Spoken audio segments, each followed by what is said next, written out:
Oh, yeah, it's like we're live. Wow. Hello, hello. Hello, everybody, and everybody that's not in here. Let's see if we get any people to show up before we do this. There we go. There's the live. You know what? I'm going to mute this.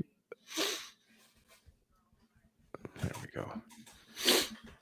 Now let me open up the live chat, top chat, live chat. There we go. Okay, we got 2 people in here already. We're going to break the internet tonight with the 2 viewers. Who's here tonight? They probably clicked on it by accident. Right. Hello, people. Yeah. Break the internet. Yeah, I can't see who's in here. I don't know. Well, 3 people. Yeah. Well, hey, Ren Pavich, HVAC Tech. Tonight we're going to talk about what it's like to no, the drunk girls aren't here. They got arrested. We're going to talk about what it's like to be in the union as HVAC techs. I have a guest with me tonight, Hosier HVAC. He's another union member from Canada, and I'm going to go ahead and I'm going to do a little introduction on his YouTube channel. Just to kind of warm it up here so you guys can kind of see what he's all about. So I'm going to go ahead and show you that. All right.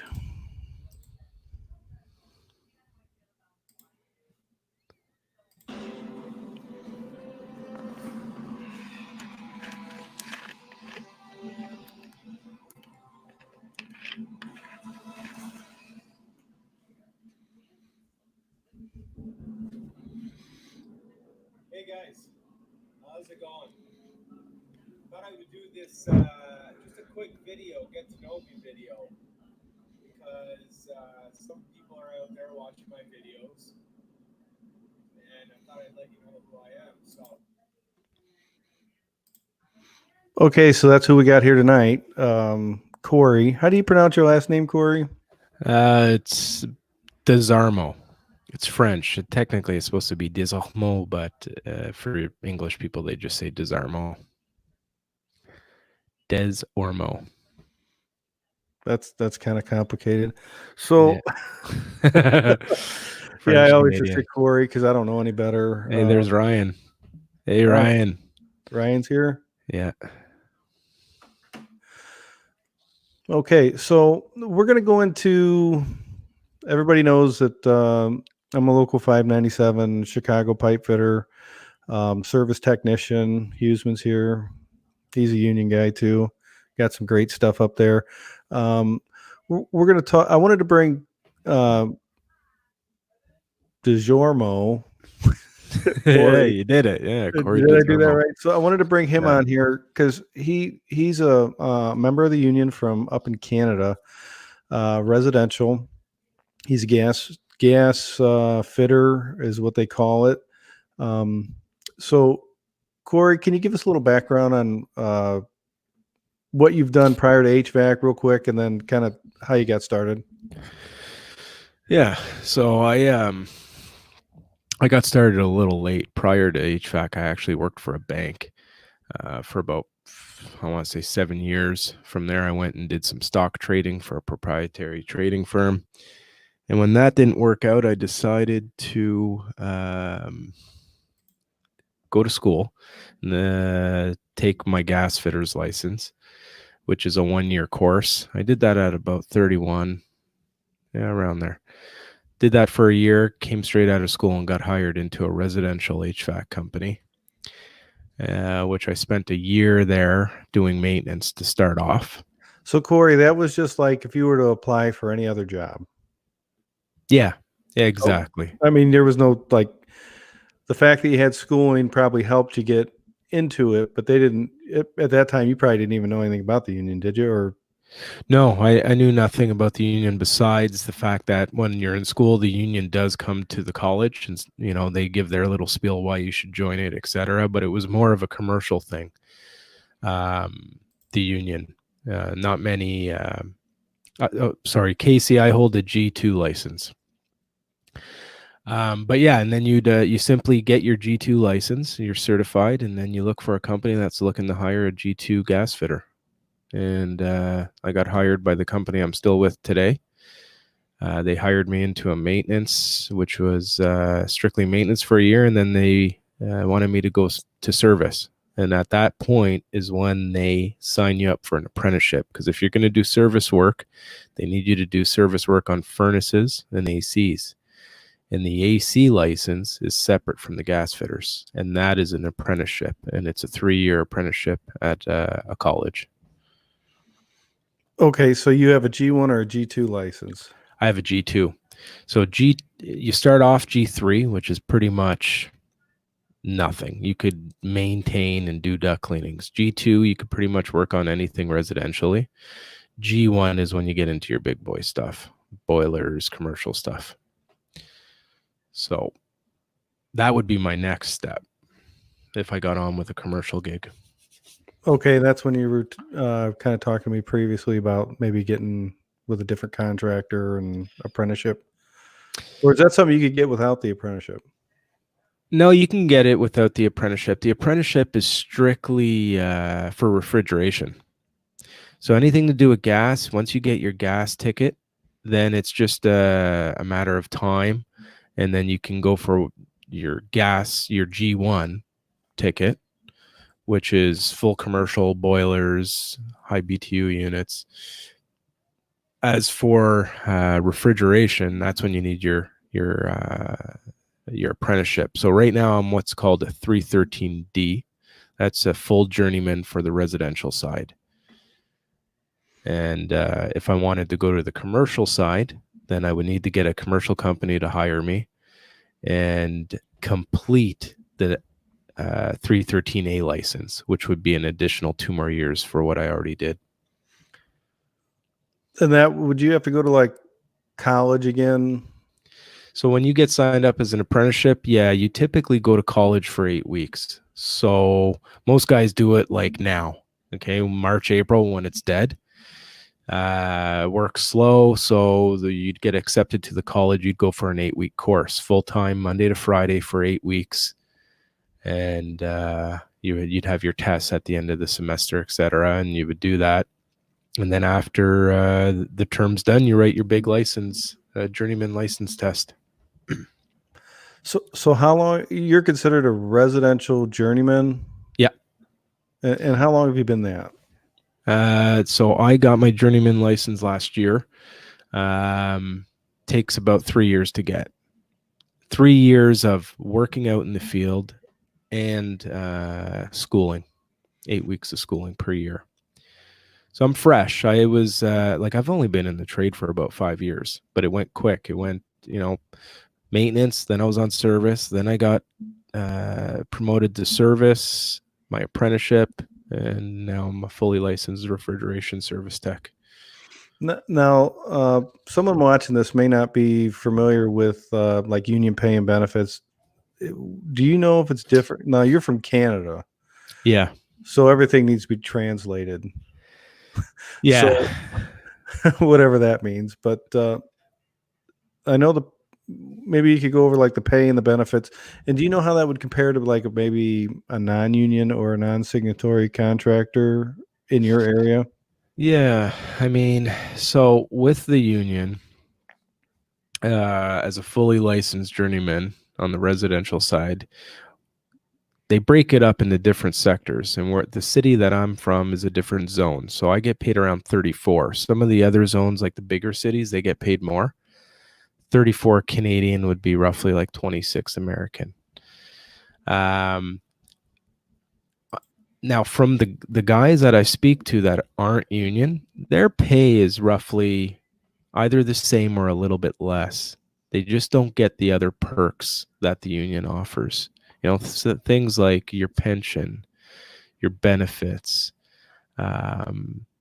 There's our tool list. Like the union that I'm with, they have to buy us all our tools. So all your big pipe wrenches, your refrigeration tools, all of that is purchased. Your uniforms, there's a whole whack load of stuff that the union grabs the guys. But in terms of pay scale, I want to say personally that usually your pay is going to be higher than a non-union outfit.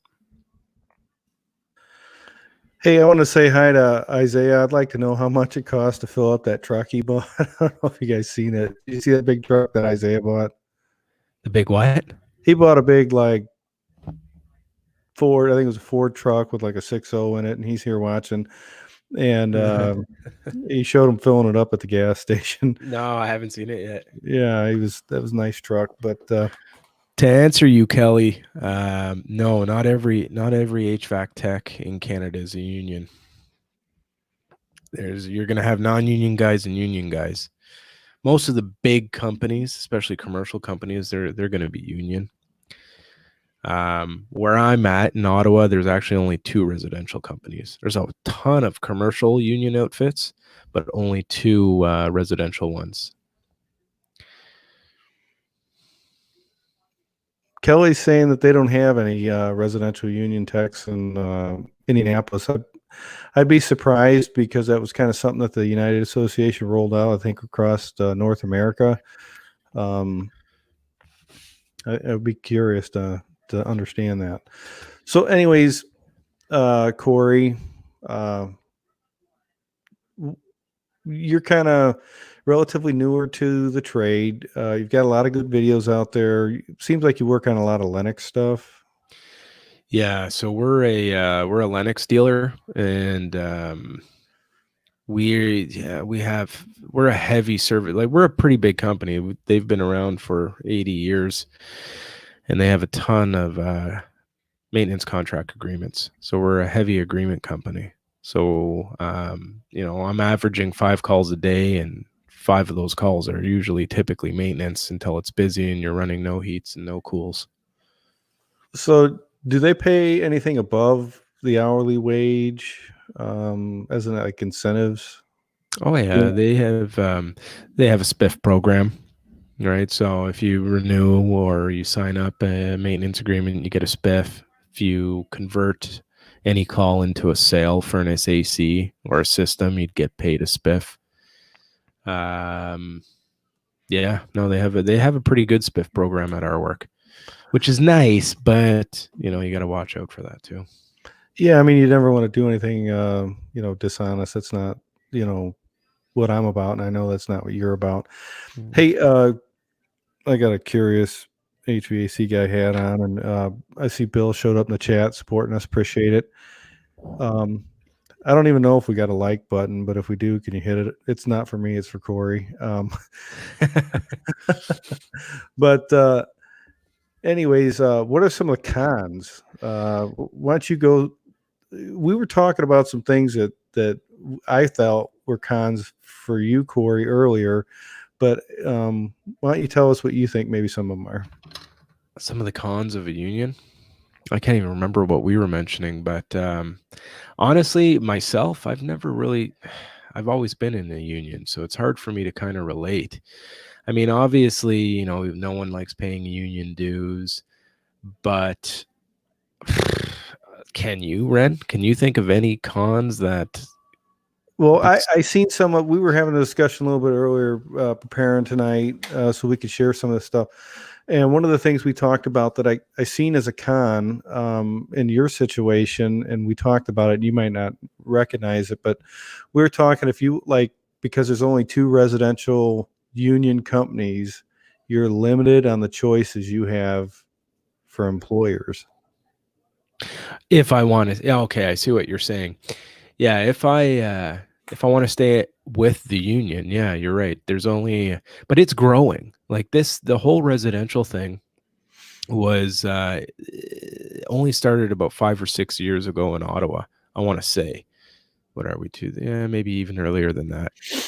But now they're adding up more companies. But yeah, you're right. I mean, if I want to stay in the union, there's pretty much my company and another company.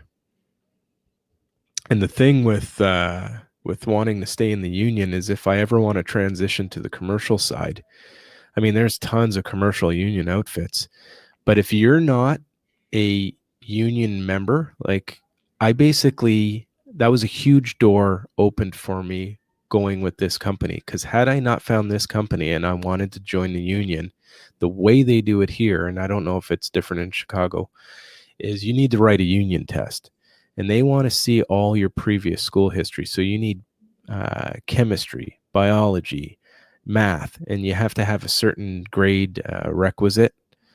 And they make you write a huge union test. I want to say it's probably harder than the actual license tests that you do in your local region.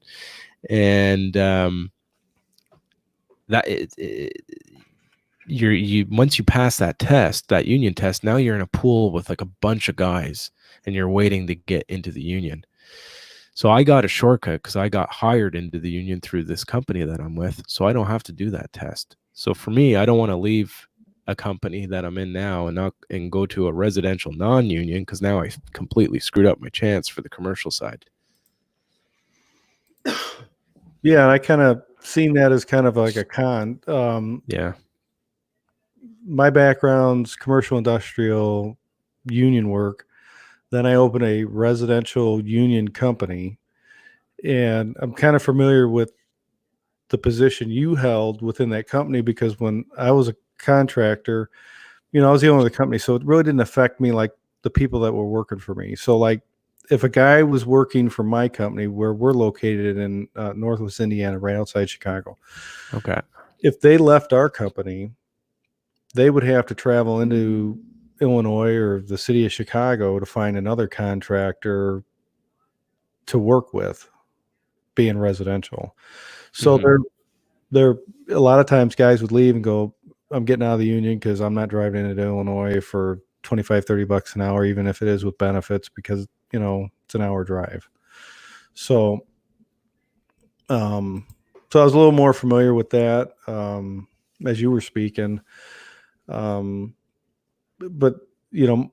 my main experience is going to be on the commercial and industrial side, and that's why I asked you to come in tonight, because you're a little more on the residential side. So and then I think another con is we were talking about how you make that jump from residential to commercial, because everybody just thinks, oh, they just keep kicking you upstairs.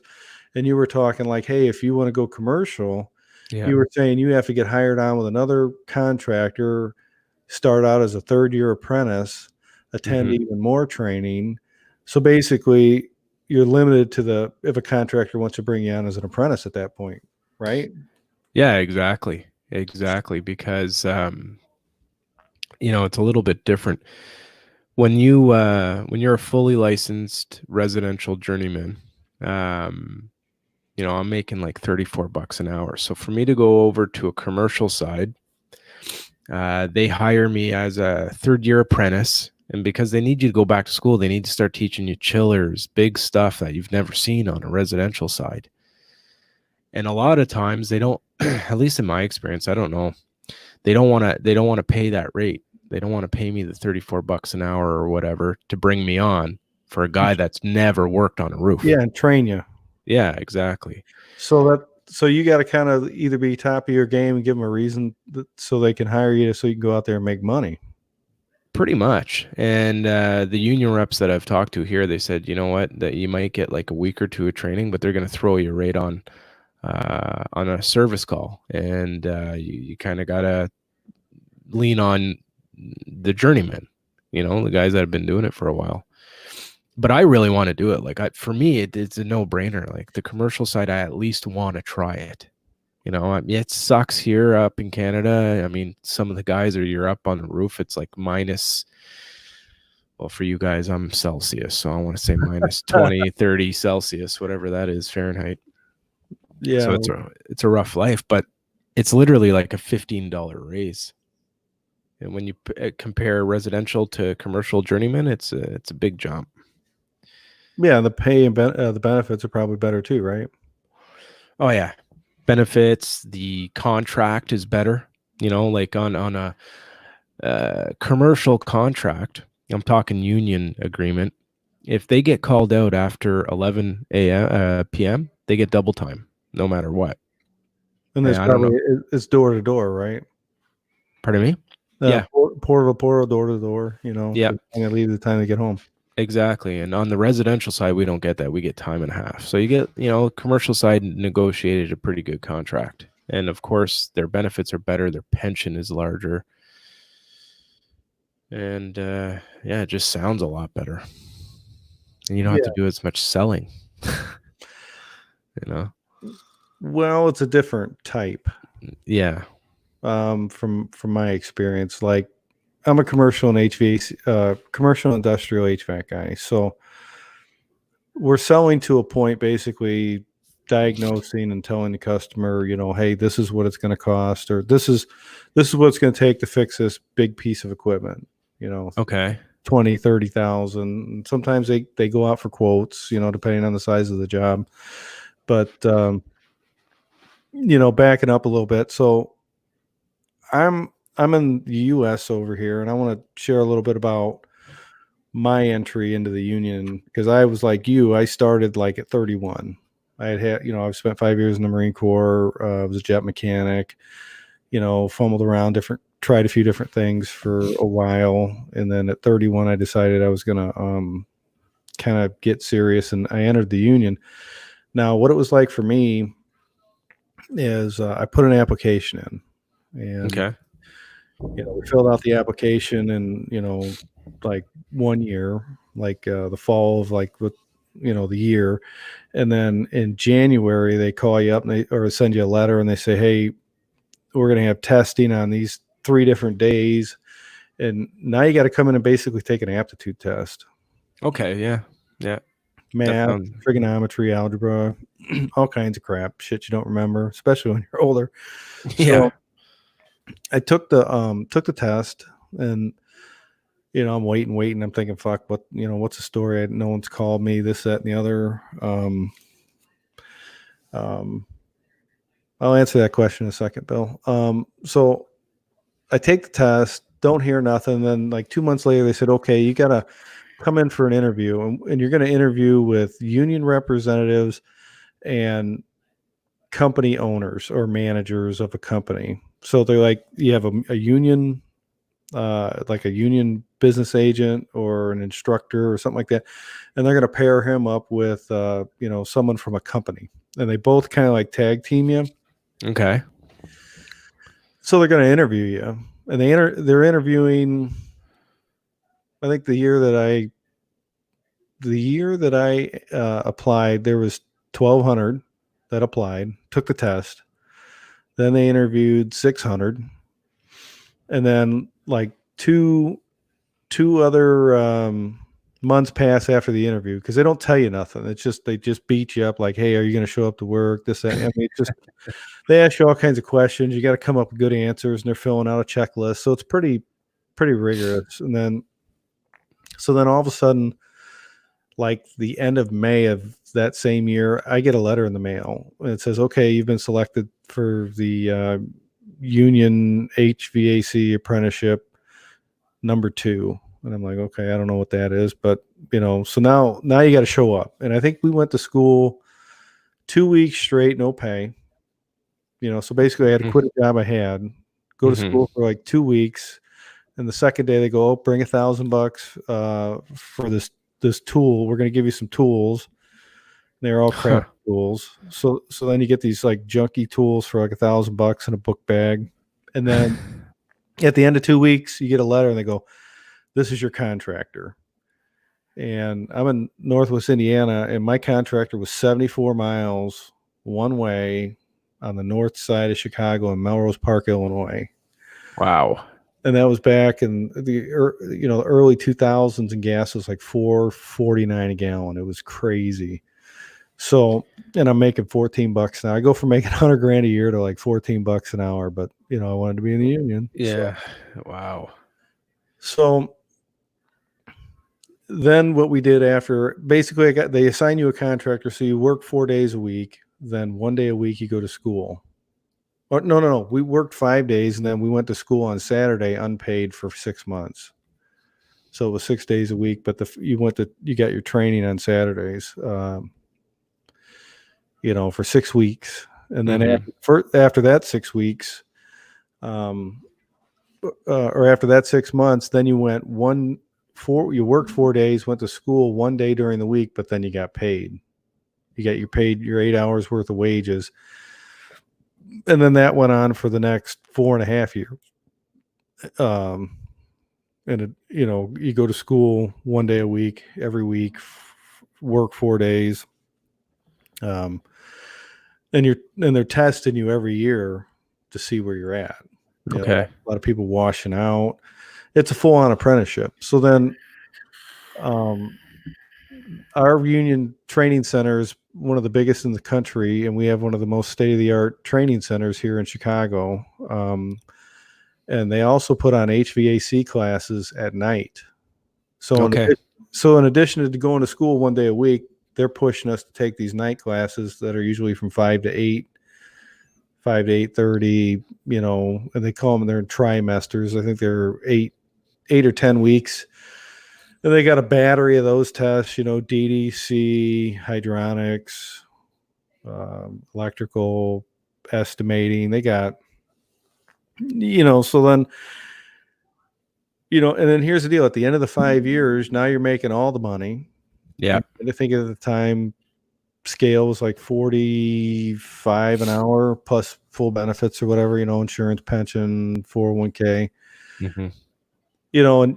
and you're competing in the big leagues now with guys that are making the same amount of money, but you may not have had the opportunity to, work on that depending on what contractor you work for. So it always felt like you were behind on the learning curve because there's just so much shit to see in Chicago. I mean, they've got everything. You want to learn HVAC, you come to Chicago. I mean, they got water cooled, air cooled, everything. Oh, I can imagine. So, and that's just a start. And they've kind of changed that apprenticeship to where it's like almost a 7-year program now because there's just so much to learn. That's crazy. Yeah. So, but it's competitive. It's really competitive. And for me to get my journeyman's license, I had to take the UA Star exam, which is like Nate's big brother. Okay. And that's how you test it out, is to become a journeyman. And, the con for us is, we have a metal trades. The way the union works is they have a CB and A card system, so they can direct hire like you were direct hired by your contractor. Yes. Meaning that you just applied and he put you in the union. A lot of these service contractors, they'll hire what they call a permit guy, which he makes less than like a journeyman or anything like that, and basically like a trainee. And then the onus is on that person to get all those night classes that I talked about on their own time. You don't get paid or nothing. And then to go from a C card, you have to take a certain amount of classes and then test. And then once you get your B card, certain amount of classes and then, time in the field and then test. And what happens is, and they get paid less than a full-on journeyman. So a lot of contractors will hold guys back saying, well, you can't work on chillers, so you're not ready to get your journeyman's card. And the problem was they were holding them there for like 10, 12 years because, they're cheap labor. In comparison, they probably cost like, they're getting paid like $40 an hour compared to maybe $50 an hour. And in order to compete on some of this work in Chicago, so some of these shops, they really like to only hire B card guys because they don't want to pay that big money. Yeah, I can see that. See, the commercial side of the union is so different. I haven't been part of, but it's funny you say that. Our same thing with our local or our union, they require night classes as well. I didn't have to do any of that, because I started with residential, and it's a little bit different, but they have here in Toronto, similar, a huge training center. It's better than the training center that I went to school at my local college. And guys would go there once a week for like 3 hours or whatever, and they'd give you some books, and you'd have to complete some courses, etc. So very much the same. The only thing I'm not sure of is I'm pretty sure they don't designate you a company, but I could be wrong on that. You know how you said once you got into the union, they were like, okay, well, here's your contractor. You're going to go work for them on the other side of town. Yeah. You know, so it's that I'm not too sure of. On the residential side, it was weird because when I got hired into my company, it was just starting out. In fact, it was there was a hold on the agreement for a couple of years because they couldn't reach an agreement with the contractors, a thing called ORAC. So basically, the union wanted a specific agreement, the contractors didn't agree on to it, and it was going back and forth in court. Finally, in 2017, the agreement was set in stone, and we've been in the union ever since. But I mean, in my eyes, I can't see myself. I think all guys should try and get into the union. You know, like just the fact, the benefits, the pension. There's so much that they offer. You know, like I was telling you earlier, a buddy of mine that I work with had a stroke. And I don't think if he hadn't been on that union, he would have been able to get some money from the government, but it wouldn't have been what he's getting like 70 to 80% of his full pay. And he's been off for months. And that's because he's in the union. Had Yeah. the union not been there, I don't know what he would have got. He would have got some sort of disability pay by the government, would have been like nowhere near as much. Hey, Isaiah, buddy. Yeah, one of the things that I see is a plus, maybe, you know, over some non-union is that reoccurring starting over, per se, depending on the company you go work for. Um, like for me, like I may have to start over with a new company, but I'm not starting at the bottom when it comes to the pay because of my experience. I mean, here's the deal. No one's going to hire you and pay you what they pay you if you can't do the work. You Yeah. know, you may be starting over and trying to work with new people at a different contractor, but I'm not going to go keep taking a step back, $5-10 an hour, restart my insurance. My insurance goes with me, my pension goes with me, my 401k goes with me.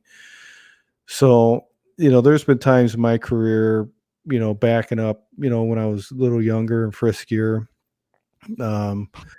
where basically you come in and you're like, oh, fuck this contractor. And then, you know, you go hire on with another one. Well, I'm not risking my family's welfare when it comes to insurance or pension because it keeps going. Yeah. Now, you know, in the HVAC side of the business, I find it easier to continue on with one company. I mean, typically they're going to treat you better. Oh, yeah. And then and I think there's probably some good non-union companies that'll do that. But the problem is that there's not a lot of good non-union companies around based on maybe where you're at. It's hit or miss.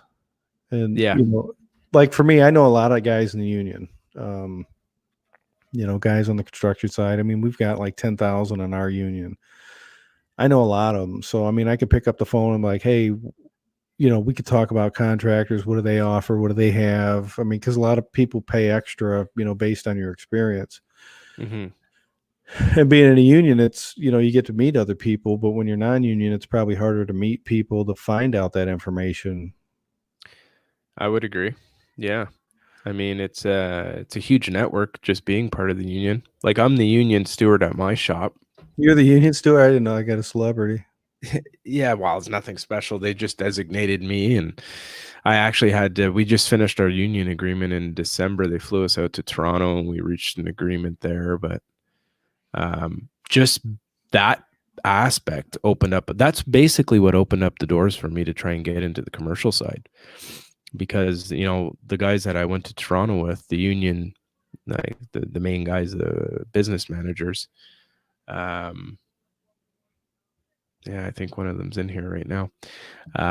That's a union. Is he one of your members? It might, you know what? It might be one of the business managers. So are you like the the Tony Soprano of your company? Myself? Yeah, because you're the union steward. Like, No, They no, give you white envelopes and kickbacks. yeah. I wish. No, no. I'm basically the guy when they have questions, they ask me, and then I ask the guys above me, basically. They bitch And at you a lot. pardon me? They bitch at you a lot.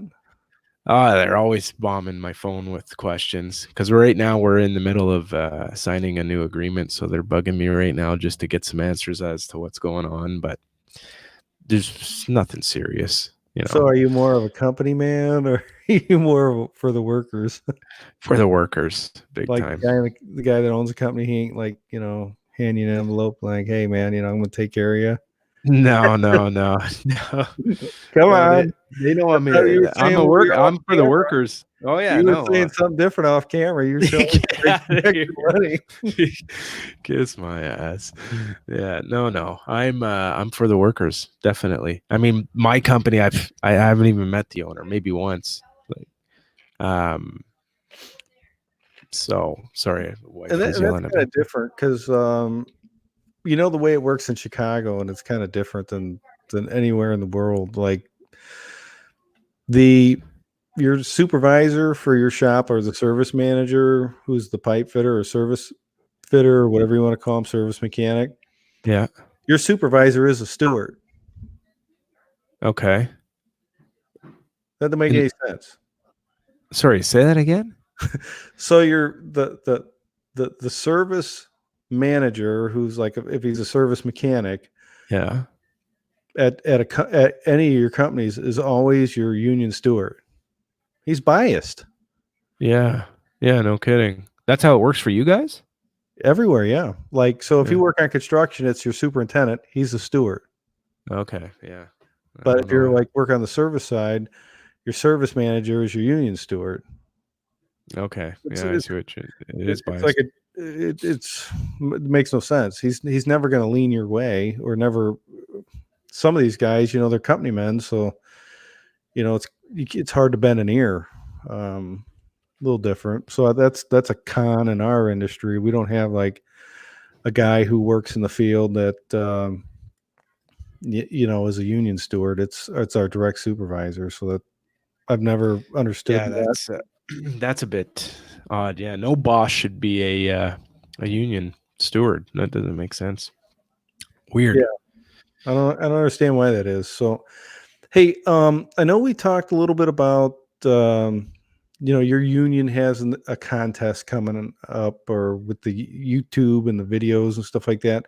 Yeah. I think, why don't we take a second to catch our breath? I'm going to show you that we've got this little funny video that this Canadian guy up in Canada. I don't know if I'm going to play it all. It's kind of long, but he shot a video up at a union training center, and I thought it kind of was going to match a little bit while we're talking. So I'm going to go ahead and play that. And Yeah, this is good. so let's see here.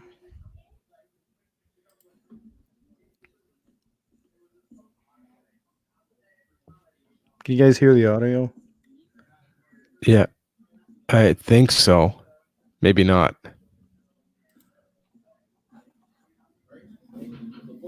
There we go. Oh, it's loud. All right, There we go. so these guys are in a union training center, right? Yeah, I would assume this is the main training center in Toronto. Now, do you know this guy? I don't know him personally, but I mean, anybody on the Instagram community will know him as, I forget his full name, something with the caterpillar. He does a lot of good stuff on Instagram, but I haven't met him. If we win this contest, I might get to meet this guy. He's probably some like business agent's kid or something. I mean, No, he's not.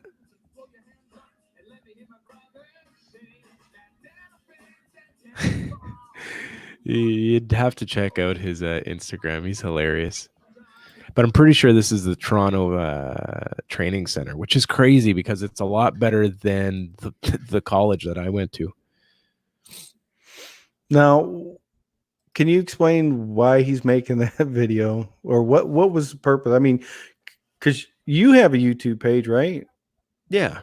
So Hoser HVAC, I have a YouTube channel over there. I'm making videos as well. Basically, what the union did was they wanted to get more guys involved, and YouTube has a huge reach. That's why we see sponsorships through tool companies and all of that. So they designed a contest and looking to get guys involved, that if we made some videos and there was a mention of the union in there, 3 guys with basically the top views are going to get a full expense paid trip to Toronto to attend the HVAC convention in Toronto, which is the Canadian Plumbers Mechanical exhibition. So it's basically like the AHR one, or the one that they just had in Florida, but the Canadian version. I think it's called CPMX.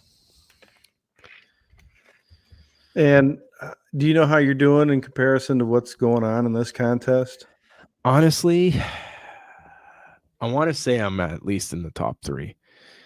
There's not a lot of Canadian YouTubers. I mean, you got some big guys like HVAC Know It All, but he's not. He's not in the union. So I think I'm doing good. So for all you guys out there watching right now, if you go to my channel and you start watching my videos, especially the ones with the union icon, the more you watch it, the better chance I have. And this will be the first HVAC convention I've ever been a part of if I win. So I'm super stoked. And that's at the end of March. So the union kind of endorses your YouTube a little bit, right? Or something. Yeah. I mean, they're not paying your way. I mean, sponsoring you or nothing like that. But no, they're real supportive. I mean, they don't want you doing stupid stuff that's not safe and that sort of thing. But they're like basically what this guy was doing, hanging from that exhaust fan. They should probably take that video down because it was kind of unsafe. Wouldn't you agree? I think it's fine. I think you get the safety police can be a little bit crazy sometimes, but I mean, he kind of went overboard, right? I mean, it's really not the example we're trying to set, is it? He did fine. You're joking. No, I'm not. Take it down. That don't count, man. I mean, I wouldn't want any OSHA violations on representing me if I was, if let's say I'm a union representative watching this. I don't think that's what we want to promote. Well, it was in a controlled environment. He was okay. Did he say that? We gotta take it down. I don't agree. I don't. You're just trying to make sure I win this contest. We'll find out, right? You know what? It's top 3. So I'm pretty sure it's going to be me and him. I don't know who the third guy will be. And he's actually a really cool guy. You got to check. For those of you guys out there, go on Instagram, Caterpillar something. I forget his full name. He makes some awesome stuff. And he's a local member. He's one of the brothers. So. That's that nice Canadian in me, huh? Yeah. Favorite maple syrup? You know what? You probably, like I was telling you earlier, you probably eat the real stuff. I have Aunt Jemima in my cupboard. Do you guys even have that there? Aunt Jemima? Is that an American thing? Yeah. Yeah, I don't think we say it quite like that, but Jemima. You guys got that funny money up there. So, colorful? Oh, it's pretty. Yeah, it is pretty. Hey, what's up, TJ? So if you guys get a chance, check out Hoser HVAC videos. Like, subscribe, share it. He really appreciate it. He's been really putting out some good content on his videos. Huseman HVAC. He's another union guy in the chat. His video quality is pretty good. I mean, it ain't like Zach from Nashville's quality where he's got the, what do you call it? That drone thing following him around. God.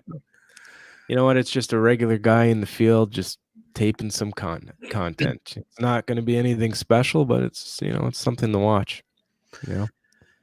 Yeah, I had when I first did a couple videos, I think I installed a mini split. I just kind of like walked down the job and said, "Hey, I installed a mini split," and I got a picture of an apprentice that was helping me that day in the video. And I ain't shitting you, if it wasn't the next day, I had a business agent from Chicago call me up. And he's like, "Hey, you got to take that video down because you can't have any apprentices in there. You can't have any other journeymen in there." But then, you guys up in Canada, I don't know if was weed legal up there. I mean, you guys a little more liberal up there. I think so. We are, but we aren't. Like you think about all the when it comes to certain things, we're overkill. Like we can't drill into PVC venting on our combustion test. That we got to go outside and take our combustion outside, things like that. But that's crazy. Yeah, I know, it sucks. So yeah, the way around it is to install a test tee. So we install test tees on our installs so we could take combustion in the basement. We just had some breaking news out of Chicago that we're no longer going to test for THC in the random drug tests. Oh, okay. That's kind of they do that over there? What's for that? What? Random drug tests? If you're, yeah. Yeah, oh yeah. For what? For union people or for anybody? Yeah, for union people. You Wow. guys don't get drug tested there? You know what? Not that I know of. Andrew, if you're listening, do we get tested out there? No, we don't have a drug test. You guys are all high up there, aren't you? Yeah, because it's so cold up there. What the fuck, yeah, no, we get random tests all the time. Sometimes you get site-specific tests depending on the plant you're working in or what have you. We do a lot of, depending on the construction projects I've been on, where you get tested like every week, it seems like. It's crazy, but yeah, they just dropped testing for THC here in our randoms because the state of Illinois just what do you call it? They just legalized recreational marijuana in the state of Illinois. Indiana, I mean, we can't. You can't get it medicinally, recreationally. I mean, it doesn't really affect me because I don't really get into that stuff. And I don't have a problem with someone does what they do on their own time. It's none of my business. Yeah. But it's good to see that, now that they're legalizing it and it's a source of revenue for local governments, they're not going to test for it. Yeah. Well, because we're the people that can afford to buy it. Let's face it. I don't know what's a bag of weed go for in Canada. $70. I mean, a bag, it depends on what's in that bag. I mean, if you got 7 grams, it's pretty much $50. Legally, if you buy it legally, I don't know. Is it? Yeah, grams. Is that grams? Yeah. Is that metric? I guess. Yeah. Well, what do you guys go by? 3-finger bag. I don't know. No, I don't. I think it's grams too. See, we're crossing over. As soon as these boomers retire, we'll be all on the metric system here. So, we don't write cursive anymore. So it just, it happens. But, where can you tell us what? We might have already talked about it. What kind of like your average day is? You know what? Right now it's really boring, but my company, Lennox company, we do about, I want to say 5 calls a day. A lot of it is maintenance, and unless it's busy, right? So I'll get up, I'll get my first call. It's always some maintenance. And then, usually your second or third call, possibly a no cool, no heat. Run about 4 or 5 calls a day. That's about it. Go home, take the van home. I do strictly all service work, service technician. Don't do any installs unless they ask me once in a blue moon. But so this is, I got to know, this is a little off topic. Do you drive in kilometers? Yeah. Yeah. Okay. So highway, you're looking at 100 kilometers per hour. Most people go 120. Okay, because we're doing like 80 mile an hour, which would be how many kilometers? 100, maybe 110. Okay, what's the state fish of Ontario? What's the what? State fish. Do you guys have fish? Oh fuck. I couldn't even tell you. Couldn't even tell you. Have you ever been to Canada? You're not too far off. I've been to Detroit River. Okay. I'm thinking of going to the next convention. It's next year. It's in Chicago, right? Yeah, AHR. Yeah. AHR. Yeah. Depends on the coronavirus thing going around. They're shutting everything down. They doing that up there by you guys? It's starting to get crazy. A lot of talk about it, but nothing's shutting down. Well, they're shutting conventions down, and I just heard they, all the scare tactics going on. I think they're using that to start the next recession with that. But I'm wondering if it's going to change the HVAC industry with maybe the UV lights and HEPA filters and public buildings and things like that. Maybe I heard sell more now. Well, I'm thinking on the bigger equipment, they're going to have to do something, maybe government grants, retrofit that stuff, something to really kind of kill the viruses in the air. I mean, I do a lot of public work and, like schools and stuff. Okay. Yeah. And I tell you what, I've gotten sick more this year than I've ever gotten sick working on univents and air handlers and stuff like that in some of these public schools. And I'm wondering if it's related to working around all that dirt and debris inside those air handlers. Good question. Yeah. You could, I mean, yeah, you might have a point there. Yeah. But, I wouldn't be surprised to see something like that come, down the pipeline if this economy gets slower, and things like that. But that's right. Yours has been tanking last little bit, eh? Ever since that coronavirus. Yeah, it's been up and down, but it's broadcast, everywhere. I mean, I got something in an email from work, something in regards to, we get a safety memo once a week through an email from the safety department, and it had something to do with that. I don't know how to do a call session. Pretty sure that's my yeah, seriously, we should take calls, huh? Yeah. Can you do that with Streamlabs? You could, you probably can through like OBS and stuff like that. Well, I mean, I'd love to do a call session.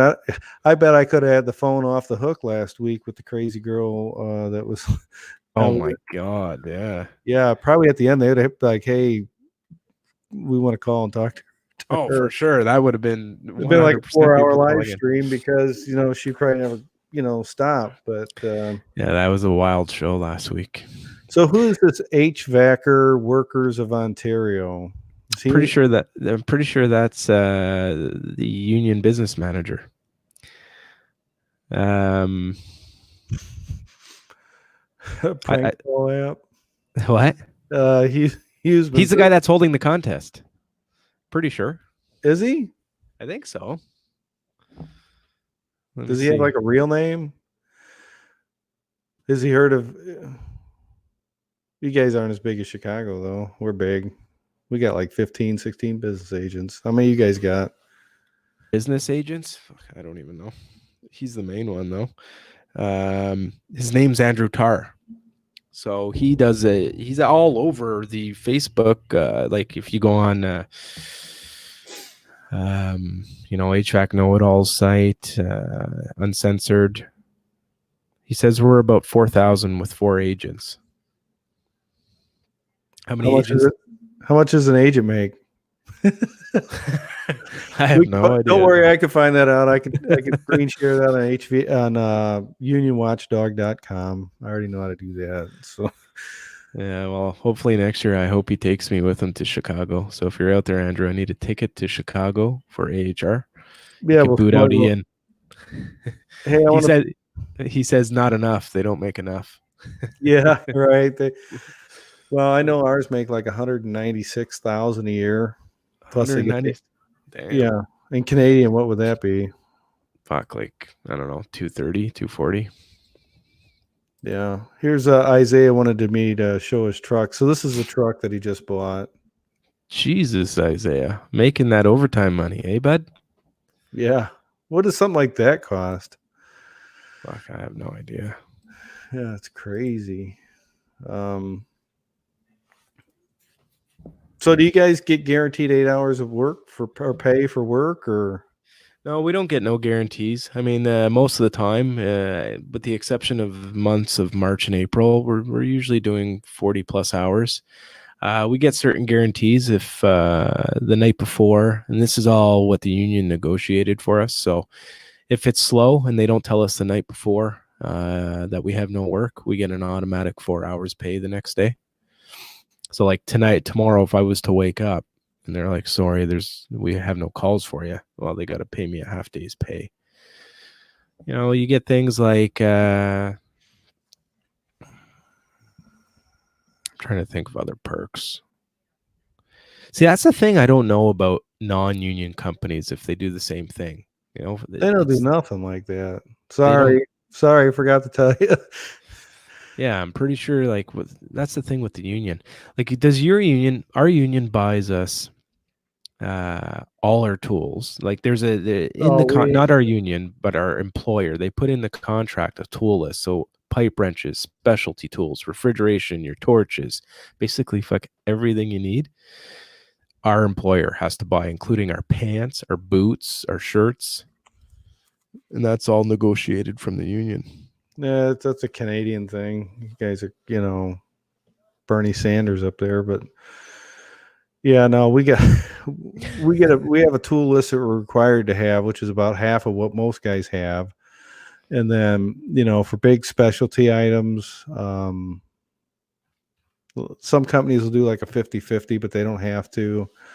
One thing I do like is that, like, if my tool breaks and it's on a list, they've got to buy it or repair it or fix it. And then if like my van got stolen when I was an apprentice, and because I had every tool on the list, they had to replace every tool on the list. I thought that was good. And you know what? Ours does the same thing, but I haven't filled out that list. You're supposed to fill out the list, take it to your employer. He gets it signed. I got to do that too. Yeah, you put it on an Excel spreadsheet, and then every time I buy a specialty tool, I add it to it, because when my van you guys don't probably have, what's an Amish person going to steal your van up there? I don't know, but I mean, you guys are like, I picture it's not bad. Like nothing like big pine trees and then all of a sudden a house. That's what when I think of Canada, or like a forest of maple trees and like two houses. I mean, I don't. Yeah, I mean, where I'm from, Ottawa, it's not terrible. I mean, you go to Toronto, that's a freaking big place. I think Toronto has more people than Chicago. I remember Toronto's big. Ottawa, where I'm from, it's a government town. It's yeah, the business manager said no, Eskimos steal our shit. That's funny. Well, if he's still listening. Oh, yeah, I think watching he this is. podcast, I mean, he knows where he can send you to get that commercial job. We both know it. He's got. Oh, yeah. I mean, he could make a phone call and have you something on Monday. If you wait. I wish he was that powerful. Fuck, they are. Don't shit. All you gotta do is say, "Hey, my son-in-law, is looking for a job." He knows where all the good jobs are at. That's her job. I mean, he knows where the good spots are at. Why don't you go over and mow his grass or shovel his snow? I guess for you guys now. No, they've been good. They've been helping me out. Like, try this place, try that place. The problem now is it's so dead. It's a dead season. I actually had an interview at over the phone with Daikin. Daikin applied. There you go. And I don't know if it went well. They never called back.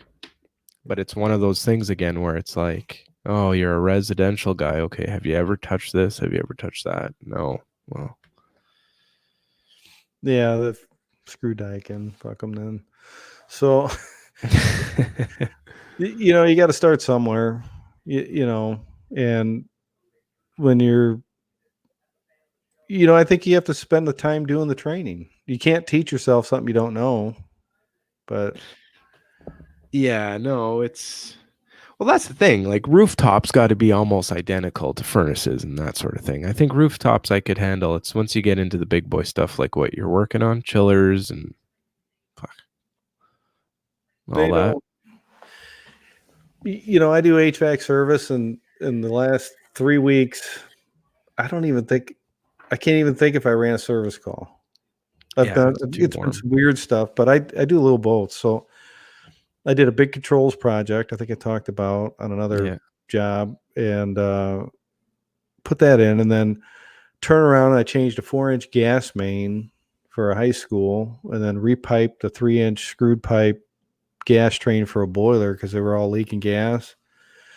And like this week, I started like a 600-foot natural gas line that was buried, and we're running it overhead, and then we're going to finish it up tomorrow, and the next day we're burying it and running it because it was 5-pound pressure running. It was leaking, so we're kind of replacing this whole thing. So I go between service and construction projects, which I kind of like the change. Yeah. Service can be kind of boring. And then like today I was up in Chicago, and there's a big return fan, probably, I don't know, 6 feet in diameter. I had a set of bad shaft and bearings, and I was working with a younger journeyman, and we pulled this 6-foot shaft out and the bearings, took it in, get it fixed. I kind of set him up and kind of we worked together, and he did one side, I did the other, and we got it out, and then him and a apprentice will go finish it tomorrow while I'm going putting this gas line in, which is like 3 miles from my house. Nice. Yeah, that'll be the next 2 days.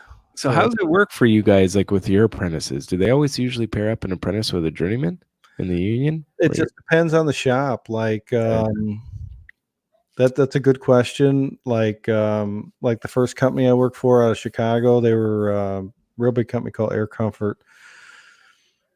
They put the apprentices like on training, but what they do is they like, okay, you're going to go change filters and belts on rooftops.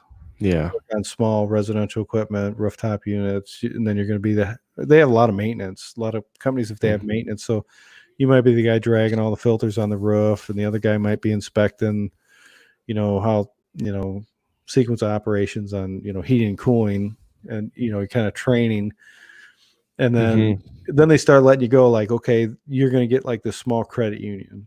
That's your account. So you're going to service and maintain, 3 pieces of equipment. Then you might do a bank or a little doctor's office. And then, the whole time you're learning how to manage a customer, learning how to manage repairs, learning how to manage maintenance accounts. You might do, like you say, you start out with a maintenance call in the morning.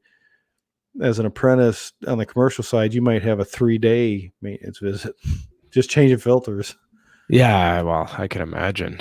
Like, or you might be changing filters on like a makeup air unit or like an air rotation furnace in a big, factory, and they might have 10 so you're dragging like all these big boxes through a factory, and it's dangerous. And then you start working on barred units, which are like heating and cooling units for like office trailers or for like cell phone tower buildings and shit like that. There's, then you kind of work your way up based on your skill level, then you maybe changing small compressors and, that just depends on where you're at. I mean, I started out doing refrigeration install. Okay. Refrigeration in service, like grocery market work. Yeah. Best work there is. And your business agent, like, get your journeyman's card and you go just do like remodels for grocery stores. All you're doing is sitting there brazing copper and running pipe. And then you guys have scrap up there. I mean, turn Yeah. Oh yeah. Truckloads. How many guys do you have in your union, would you say? There's 10,000. 10,000. Yeah, but not all of them will do service. But I think probably like maybe 7,000 are construction, piping. We're not plumbers. We got a separate plumbers union too, sprinkler fitter union. but I think we got like 3,500 maybe service people. And just to give you an idea, in Chicago, we're taking 130 service apprentices this spring, which is a lot. Wow. And Yeah, they take a class every year. So it's a lot of people. We got a lot of people retiring, a lot of boomers. I'm an Xer, so we're like we're ready for the boomers to go because it's kind of like our turn. Yeah. You know, some of these boomers, they don't want to let go of some of that control, and you know, they don't think, you know, here's the deal. I got 40 years experience. Yeah, that's great. But, you know, you got to let us go out there and try and, you know, fix stuff and let us be responsible. I mean, we're old enough, you know, but they just, you know, and you can't blame them because when, you know, you get to that age of retirement, what's next? You know, you're going to die. That's Yeah. kind of, you know, so it's kind of a scary situation to be in as you get older. Yeah, I I can mean, imagine. I've been in the union over 16 years. Oh, wow. And it's gone like that. I mean, I'm looking at 12 more years and I'm 60. 12 more years and you're 60. Holy wow. Yeah. That'll go by quick. Yeah. But, you Oh, know, yeah. It flies by. you know, we've had a lot of, they can't replace that experienced workforce that's leaving No. with the new people because it just, you know, we still got buildings here with pneumatics in it. Okay. Yeah. And that's, you know, it's fuck. We're in the same boat over here. There was a huge push for to get people out in trades. I mean, the government backed it up big time. But trades are where it's at now. It's good money in trades, man. Especially if you own your own business. Jesus. Yeah, I did real well. I owned a business 5.5 years, started from scratch, and we were union, and I kind of knew that at some point soon the economy was going to start slowing down, so I sold it.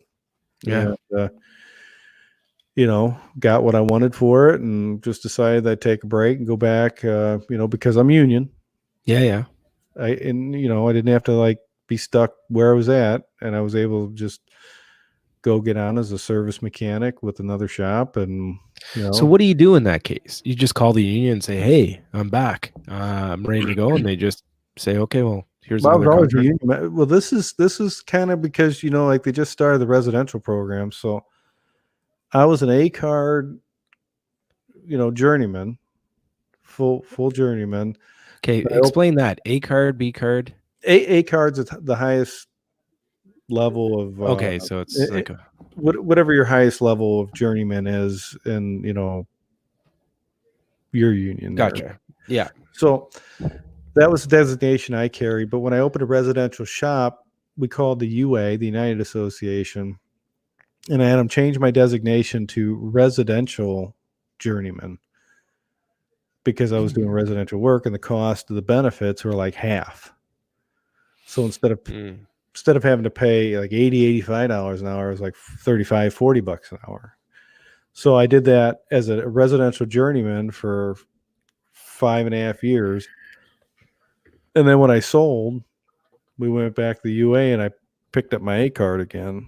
You know, so it's like being a cucumber, going back to a pickle to a cucumber. Or yeah, I gotcha. So yeah, I don't know if they'll just let you do that over and over again, but you know, I'm at a point where I'm pretty content with what I'm doing. I enjoy the work. You know, I like the company that I work for. You know, there's a few personalities I don't care for, but I think that's for everyone. Yeah, I mean, there's no such thing as a perfect contractor. And I think that's union or non-union. So, well, guys, we've been doing this for a little over an hour, and Corey has to wake up and drive to like probably like how far in Canada? It's not that bad, but I gotta get the moose ready, my sled going, and put some water on the igloo. So, you know, we'll keep it up for a few more minutes. If there's any more questions that anybody might have, you know, we'd like to answer them. We appreciate you watching this. You know, we hope, you know, we answered some questions, but, you know, we'll give it a second. Anything that you could think of besides, hey, we need to go over to Hoser HVAC. Let me put this banner up real quick. So if anybody's watching, we need to get him some views on his UA videos, so he can get that free trip and that envelope full of cash from the unions. So he can Tony Soprano up there. They give them that little extra money so they can go to they have strip clubs up there. Oh yeah, hey, some of the best. Have you ever been to Montreal? Full Touch. There you go. Best strip clubs. Oh yeah, there's no little stars on the nipples up here. So hey, I got to ask you this question. It became a topic last week. What are you doing this weekend? Yeah. Oh, that was funny. Holy Jesus. Well, I'm going to be. What I'm referencing is my last live stream where we were doing interviewing women of HVAC, and they were talking about going to the nudist colony for the weekend, which was kind of shocking. So if you guys haven't seen that video, go check out that video from last week. That was entertaining. Women in the HVAC trade. It was awesome. Yeah, I mean, part one was good, and then part two, the train fell off the track. Oh yeah. And if you're watching the video, do us a favor and hit that thumbs up button. We really appreciate that. We're just average people. I'm not making $1 million on YouTube. I'm not making anything. Matter of fact, I think I'm in the hole, but it kind of helps get the message out. Yeah. So what are you doing this weekend? This weekend, absolutely nothing. You know what? I'm a big MMA fan, so I'll be going out to watch the MMA fight. Is that union sponsored? I wish, yeah. Andrew, if you're down, I'll see you. Do you guys have to put like political candidates yard signs out for the union? You always give it up for that? No, I haven't. Not myself. Hint, hint, wink, wink. If you do that kind of stuff, you'd be surprised what kind of doors start to open for you. Yeah. Shovel driveways, cut grass. Like when I was an apprentice, I shit you not, I did more service work for like business agents and instructors, family members. I came to be like, it was kind of weird. I became like the side job, Yeah. I get a call from like the union hall downtown. They'd be like, so-and-so's jacuzzi in the middle of winter, the pumps broke. Can you go look at it? Like in 0-degree weather, like fuck, and it's outside. Yeah, that's great. Just want to give a shout out to Ian Frost. I see your message. Hey, buddy. He's one of my other business managers. Those are the two guys holding the contest. Oh, he is. So we were talking just so I can catch him up to speed. Yeah. And, we can't have OSHA violations on a video really representing the United Association. I don't think it's fair. I wouldn't want that in Chicago if we were having and we're not, first of all, in Chicago, we're not having a contest. We're kind of more like we're real conservative when it comes to YouTube. I mean, it's crazy, but I think we should, if we're going to count it, probably not count it for its full value. We got to look at it for its full merits. I mean, that's probably not what we want to show other apprentices that that it's the right thing to do. Yeah.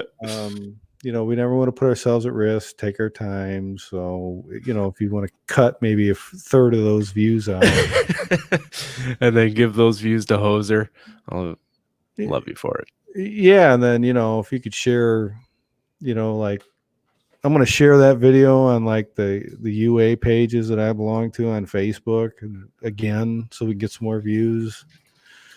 So yeah, no, these guys are great, and they just wanted to. I've had so much support by these guys, the union guys. So I shout out to both of them. They're in the chat, Ian Frost and Andrew Tarr, and they're holding that involved. And if I'm sure you're, the YouTube community.